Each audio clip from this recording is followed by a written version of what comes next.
Hi guys! Kamusta kayo? Ayan, magluto si Kadama ng pagkain niya. Ayan, magluto tayo ng, ang tawag nito, tortang gulay.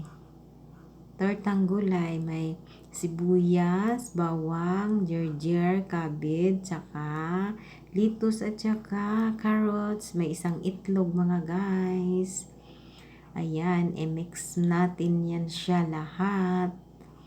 Ayan, pag dito ka sa ibang bansa mga guys, pag sa loob ka ng bahay nagtrabaho mga guys, kailangan kung masipag ka, hindi ka magutuman dito bilang kadama. Hindi ka magutuman dito mga guys. Bakit?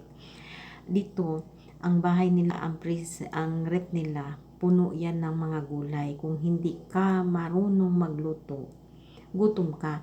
Pero hindi yan katwiran mga guys na hindi ka marunong magluto, ganyan-ganyan. Matuto ka magluto para sa pagkain mo. Kasi kung maghintay ka sa kanila mga guys, sa amo mo, hindi, gutom talaga ang abot mo. Pero pag mga ganyan dito, diskarte lang talaga mga guys. Ayan, hindi ka magutom dito. Ayan, ang hirap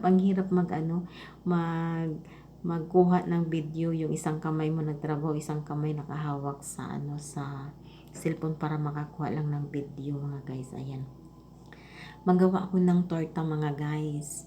Ayan, para may pagkain ako mamaya pagkatapos ko magtrabaho. Ayan, ayan, lagyan ko na siya ng corn flour. Lagyan ko na siya, tapos lagyan ko konting asin, tapos black pepper, yung paminta mga guys ba. Ayan, tapos saka natin i-prito. Para hindi tayo magutom mga guys. Uy, ang dami-dami mga stock sila dito mga gulay mga guys. Diskarte lang talaga kasi ang iba kasi sabihin natin, hindi naman lahat, no? Ang iba kasi na, ay kasi ganito, ganyan talaga. Hindi, nasa mga kamay natin. Pag masipag ka, hindi ka magutuman.